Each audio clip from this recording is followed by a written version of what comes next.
Okay, this next training is going to be about how to prepare for your skincare class once you arrive. The first thing to remember is to arrive early. The last thing you want is to be rushing around with everybody around the table staring at you and it's time to get started and you're not ready. You're wasting their time and you're wasting your own time and you're being disrespectful to the hostess and to her guests. So always make sure to get there early so you can set up and you can deal with any kind of issues then, like people who haven't called you back when you pre-profiled, then you have some time to pre-profile them when they get there. The thing that I love to do when I get there early is I do satin hands on the hostess, and then I tell her as her guests come in she can be doing satin hands on them. It keeps her busy. To be honest, that's the only reason I do it at the beginning. She's out there taking care of her guests, and I can be thinking and be setting up and be dealing with any kind of problems that might be coming my way. So when you get there early, you want to, of course, set up all of the people's places. I love to tell my hostess that we need a table because tables make things easier. If they don't have a table, you can deal with that. You can have them sit on their couches. I would line up all the trays on the table that's in the kitchen or somewhere and pre-squirt all the trays and then hand them to them as we get started with the facial. So you can do that if you need to. But preferably, I like to have my table all set up. And I like to make it as neat as possible so that there's not a lot of confusion. The people are already kind of confused about what they're putting on their face anyway, so the less chaos I can have, the better. The things that you want to give them, some systems that I've kind of put in place to make my life a little easier. I don't like having to spend an hour packing for my party. I make it very easy. My kit is always packed up and ready to go, and I have my assistant make up these hostess packets, or I'm sorry, facial packets. Again, I used to use my husband. He used to do this before he got too busy, and kids are a great thing to use to do this work too. It's very easy. Inside of this bag, these bags I have right here, I don't know, some kind of product was coming in these, and so they were just the perfect size, so I've reused them for that. They're nice because they're free, but if you don't have anything like that, just use a quart-sized Ziploc bag. And inside of there, I have a sales slip, I have a mascara wand. I keep this separate from any kind of cotton balls or cotton pads because it will get stuck in these little guys, little brush, and then the pieces can get in people's eyes. So keep that separate from cotton pads. There's a tray in here, and that way I don't have to worry did I remember to bring trays. As long as I have a baggie for everybody, I'm all set. And then inside of that bag is another bag. These, I can make these up in bulk. So whenever my assistant's there and she can make up a ton of these, it just makes my life a little easier. Keeps everything separated from that mascara wand too. And inside of here, I put 3 cotton pads. I prefer the pads as opposed to the balls. I think they do a better job. There is 1 sponge tip applicator and 1 washcloth folded up. And so then the people, whenever they're cleaning up all their samples, they can just stick them inside of this bag and they have some way to kind of clean up their space. Whenever I get there and I lay everything out, I have the baggie for them.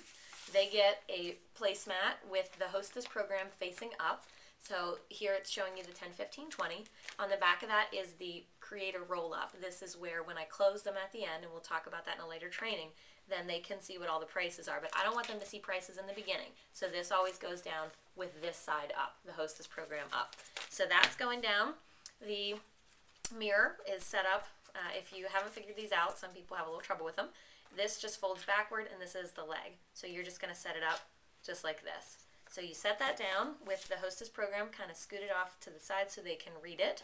And they sit down and they've got their mirror right in front of them.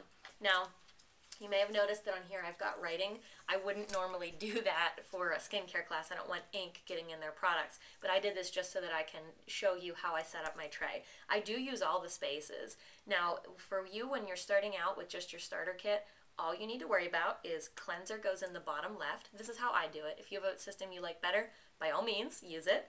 Cleanser goes in the bottom left, day solution above that, moisturizer above that. You can skip these guys and go straight up to foundation, and then you can skip all of these guys, and down to the bottom here is satin lip mask and satin lip balm. Chances are good that you have this somehow, you know, whether it's you earned it as a prize in the beginning or you bought it, but satin lips is a really good thing to have. So that's the basic how you would set up the tray. To just kind of run through how I do it, I put cleanser, day solution, and moisturizer. And then above that is the firming eye cream and the soothing eye gel. The foundation is up here. If you're doing concealer, you can also have your concealer over here to the left. put your foundations here to the right. I just find we need more room for foundation, so that's why I use this top space. Below that is eye primer, icicles. If you use that, that's a great dash out the door look for people other than your hostess. And then gloss below that, and if I know I have a big group and I'm not going to have time to be running around letting them pick out gloss colors, they all get Fancy Nancy, or they all get Pink Diamonds, or they all get Beach Bronze, whatever I feel like that day, or maybe what I have an excess of that I want to sell, they all get that gloss color. And then satin lip balm and satin lip mask. Now the only things that are out of order here are the balm and the mask. I actually do those in the beginning. So they would start out in the very beginning, do the mask and the balm, and then we would go through and do it from here up around. I don't know why I started to do it that way, but that's just what makes sense to me, and I kind of like having them separated over there. So that's how I set up my tray. So that is going to be right in front of them, pre-squirted, because you've pre-profiled them, and hopefully they've called you back. If they haven't, you can usually squirt just about everything except for the cleanser and moisturizer, because you need to find out their skin type, and then the foundation. Obviously, you won't know that for anyone until they get there. You would just be making a good guess. But everything else you can just go ahead and put on there. For icicles, I usually only use the vanilla icicles, but you can use bronze and vanilla. It doesn't matter. So those two things are there. I have my facial baggie. I pull everything out of this bag, and this tray, of course, would get slid in right then. The sales slip I kind of put to the right of the tray and kind of scooted back out of the way, and then this baggie goes right on top of that sales slip. I always have pens in my bag, so the pen would go beside the mirror, and also they get a profile card, which you would have it partially filled out because you've pre-profiled them. So I just put their name over here, and I don't usually put their last name because I don't want to risk spelling it entirely wrong. So I just tell them to fix any errors that I had. And I've usually filled out this side for them already. That's the questions about their skin, allergies, etc.